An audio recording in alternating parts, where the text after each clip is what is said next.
আমাদের বলা ছিল কি 3/8 এর 4টে সমতুল ভগ্নাংশ তৈরি করতে বলা ছিল। কয়টা বলা ছিল? 4টা। অর্থাৎ এরকম ছিল 3/8 এটা থেকে কয়টা তৈরি করতে বলেছে? 4টা ভগ্নাংশ তৈরি করতে বলেছে। তাহলে আমরা কি বলেছিলাম যে লবের সাথে যত দ্বারা গুণ করব হরের সাথেও তত দ্বারা গুণ করব। কি বলেছিলাম?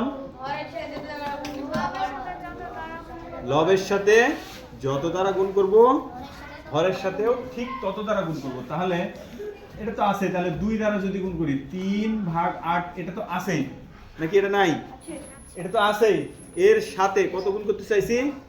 উপরের সাথে যা গুণ করব নিচের সাথেও তাই গুণ করব। তাহলে উপরের সাথে যদি আমি 2 গুণ করি নিচের সাথে কত গুণ করব? 2। উপরের সাথে এটা তো আছেই, এটা আছে না? এটা তো আছে। উপরের সাথে কত গুণ করব? 3 যদি গুণ করি নিচের সাথেও 3।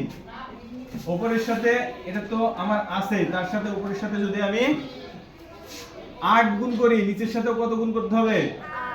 8। উপরে এইটা তো আমার আছে তাই না? এটা তো আছেই।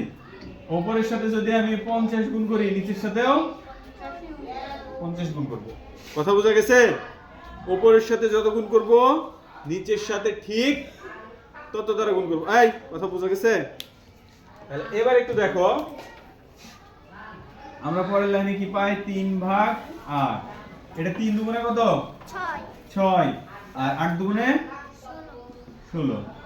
এটা দেখো 3 3 9, 3 8 24। উপরে কত? 3 8 24। আর নিচে কত? 8 8 64। এবার 3 50 150, 8 50 400।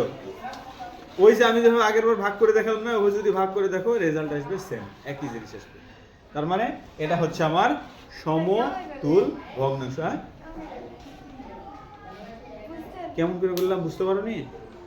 আরেকবার দেখো আমি কি বলেছিলাম যে এই জিনিসটা তো লিখবই, লিখেছি না? তার সাথে ওপরের সাথে কত গুণ করেছি? 2। নিচের সাথে এটার সাথে 8/3 তো আছে, উপরের সাথে কত গুণ করেছি? নিচের সাথে।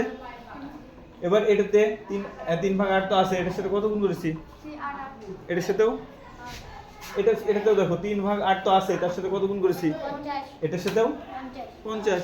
এবার একটু ক্যালকুলেশন করো। 3 দুগুণে 6, 8 দুগুণে 16, 3 3 9, 3 8 24, 3 8 24, 8 8 64। এভাবে করলাম। হ্যাঁ, এখানে যা কোনো সংখ্যা দিলেই হবে, একই জিনিস দিতে হবে। এখানে যদি 1000ও দিই 1000ও দিই তাও সমস্যা নেই, কিন্তু কি দিতে হবে? একই জিনিস থাকতে হবে। আর এই প্রথমে যেটা বের করতে বলেছে সেটা তো আমাকে রাখতেই হবে। এটা রাখিনি। ওটা যদি না রাখি তাহলে কার সাথে আমি গুণ করব? তার সাথে গুণ করব। এটা তো রাখতে হবে। বুঝা গেছে কি?